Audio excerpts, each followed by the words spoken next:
這是我們的家。這是那座房子。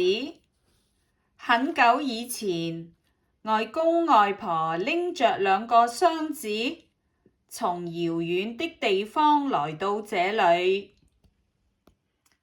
在花滿枝頭的春天，媽媽出生了。這是那條街，媽媽在這兒學會了走路。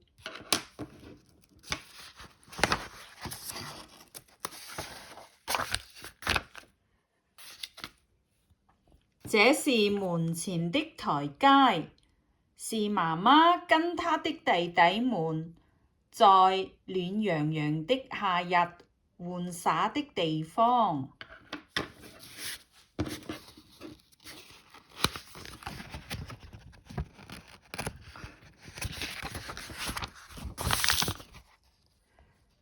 這是廚房，外婆在這裡做出媽媽最喜歡的湯。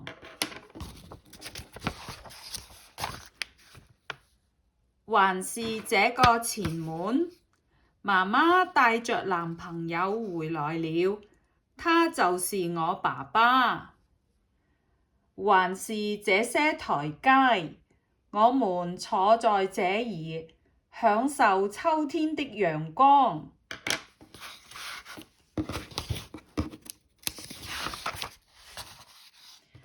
這就是我們的家，我們一家人住的地方。